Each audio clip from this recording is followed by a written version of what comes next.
ನಾಗರ ಪಂಚಮಿಗೂ ಮಹಾಭಾರತಕ್ಕೂ ಇರೋ ಸಂಬಂಧ ತಿಳ್ಕೊಳ್ಳೋಣ ಇವತ್ತು.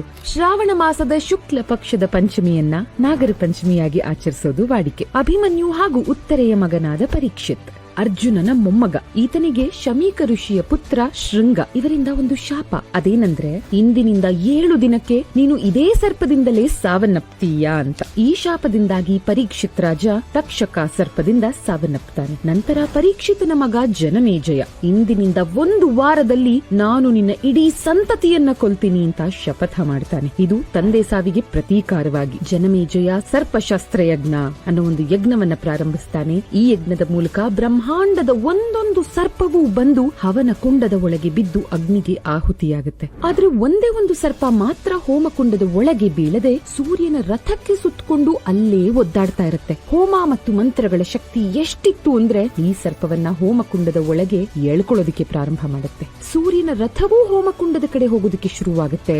ಸೂರ್ಯನ ರಥವೇ ಹೋಮಕುಂಡದೊಳಗೆ ಬಿದ್ರೆ ಬ್ರಹ್ಮಾಂಡದಲ್ಲಿ ಸೂರ್ಯನ ಪಯಣವೇ ಅಂತಿಮವಾಗಿ ಹೋಗುತ್ತೆ. ಇದನ್ನ ತಪ್ಪಿಸೋದಕ್ಕೆ ದೇವಾನುದೇವತೆಯರೆಲ್ಲ ಈ ಹವನವನ್ನ ನಿಲ್ಲಿಸೋದಕ್ಕೆ ಕೋರ್ತಾರೆ. ನಾಗ ದೇವತೆಗಳ ರಾಜ ತಕ್ಷಕನ ಆಗಮನವಾಗುತ್ತೆ. ಕೊನೆಗೂ ಅಸ್ತಿಕ ಮುನಿ ನಡೆಸ್ತಾ ಇದ್ದಂಥ ಈ ಹವನ ನಿಲ್ಲತ್ತೆ. ಇದರಿಂದ ತಕ್ಷಕನೂ ಜೀವಂತ ಉಳಿಯೋ ಹಾಗಾಗುತ್ತೆ.